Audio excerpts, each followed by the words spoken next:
रामायण क्या है? एक रात की बात है। माता कौशल्या जी को सोते में अपने महल की छत पर किसी के चलने की आहट सुनाई दी। नींद खुल गई। पूछा कौन है?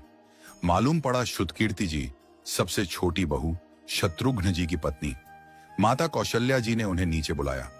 श्रुतकीर्ति जी आईं, चरणों में प्रणाम कर खड़ी रह गईं। माता कौशल्या जी ने पूछा, श्रुति, इतनी रात को अकेली छत पर क्या कर रही हो बेटी? क्या नींद नहीं आ रही? शत्रुघ्न कहाँ है? श्रुति कीर्ति की आंखें भर आईं, मां की छाती से चिपटी, गोद में सिमट गईं। बोली, मां, उन्हें तो देखे हुए 13 वर्ष हो गए। उफ! कौशल्या जी का हृदय कांप कर झटपटा गया। तुरंत आवाज लगाई। सेवक दौड़े आए। आधी रात ही पालकी तैयार हुई। आज शत्रुघ्न जी की खोज होगी। मां चली। आपको मालूम है शत्रुघ्न जी कहाँ मिले?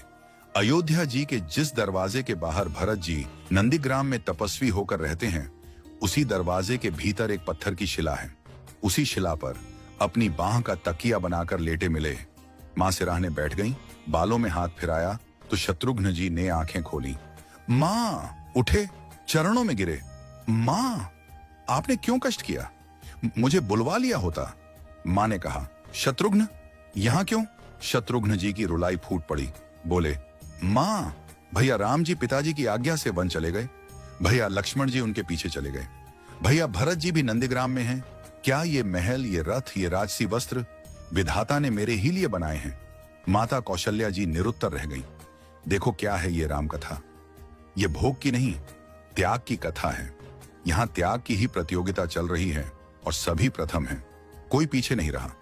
चारों भाइयों का प्रेम और त्याग एक दूसरे के प्रति अद्भुत, अभिनव और अलौकिक है। रामायण जीवन जीने की सबसे उत्तम शिक्षा देती है। भगवान राम को 14 वर्ष का वनवास हुआ तो उनकी पत्नी सीता मैया ने भी सहर्ष वनवास स्वीकार कर लिया। परंतु बचपन से ही बड़े भाई की सेवा में रहने वाले लक्ष्मण जी कैसे राम जी से दूर हो जाते? माता सुमित्रा से तो उन्होंने आज्ञा ले ली थी वन जाने की, परंतु जब पत्नी उर्मिला के कक्ष की ओर बढ़ रहे थे तो सोच रहे थे कि मां ने तो आज्ञा दे दी, परंतु उर्मिला को कैसे समझाऊंगा, क्या बोलूंगा उनसे? यही सोच विचार करके लक्ष्मण जी जैसे ही अपने कक्ष में पहुंचे तो देखा कि उर्मिला जी आरती का थाल लेके खड़ी थी और बोली, आप मेरी चिंता छोड़ प्रभु, श्री राम की सेवा में वन को जाओ। मैं आपको नहीं रोकूंगी। मेरे कारण आपकी सेवा में कोई बाधा ना आए, इसलिए साथ जाने की जिद भी नहीं करूंगी।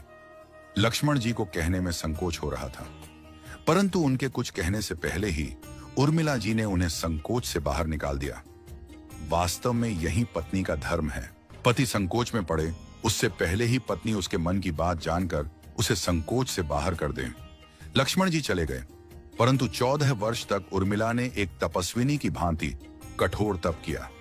वन में प्रभु श्री राम माता सीता की सेवा में लक्ष्मण जी कभी सोए नहीं, परंतु उर्मिला ने भी अपने महलों के द्वार कभी बंद नहीं किए और सारी रात जाग जाग कर उस दीपक की लौ को बुझने नहीं दिया।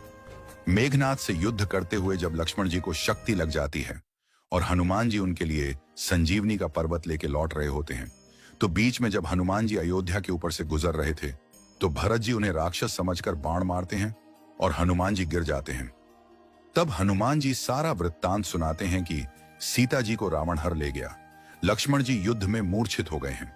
ये सुनते ही कौशल्या जी कहती हैं कि राम को कहना कि लक्ष्मण के बिना अयोध्या में पैर भी मत रखना, राम वन में ही रहे। माता सुमित्रा कहती हैं कि राम से कहना कि कोई बात नहीं, अभी शत्रुघ्न है, मैं उसे भेज दूंगी। मेरे दोनों पुत्र राम सेवा के लिए ही तो जन्मे हैं।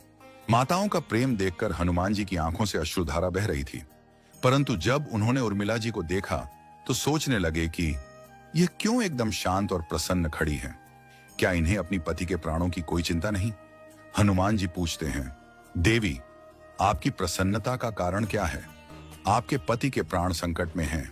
सूर्य उदित होते ही सूर्य कुल का दीपक बुझ जाएगा। उर्मिला जी का उत्तर सुनकर तीनों लोकों का कोई भी प्राणी उनकी वंदना किए बिना नहीं रह पाएगा। उर्मिला बोली, मेरा दीपक संकट में नहीं है, वो बुझ ही नहीं सकता। रही सूर्योदय की बात, तो आप चाहें तो कुछ दिन अयोध्या में विश्राम कर लीजिए, क्योंकि आपके वहां पहुंचे बिना सूर्य उदित हो ही नहीं सकता। आपने कहा कि प्रभु श्री राम मेरे पति को अपनी गोद में लेकर बैठे हैं। जो योगेश्वर प्रभु श्री राम की गोदी में लेटा हो, काल उसे छू भी नहीं सकता। यह तो वो दोनों लीला कर रहे हैं। मेरे पति जब से वन गए हैं तब से सोए नहीं हैं।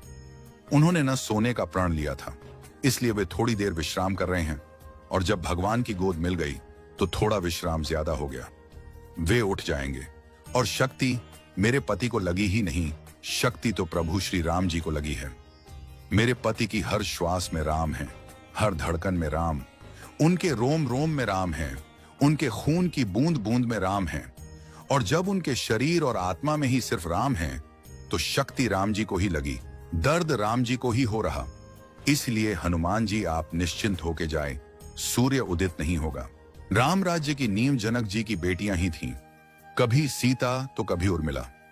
भगवान राम ने तो केवल राम राज्य का कलश स्थापित किया, परंतु वास्तव में राम राज्य इन सब के प्रेम, त्याग, समर्पण और बलिदान से ही आया। जिस मनुष्य में प्रेम, त्याग, समर्पण की भावना हो, उस मनुष्य में राम ही बसता है। कभी समय मिले तो अपने वेद, पुराण, गीता, रामायण को पढ़ने और समझने का प्रयास कीजिएगा। जीवन को एक अलग नजरिए से देखने और जीने का सुर मिलेगा।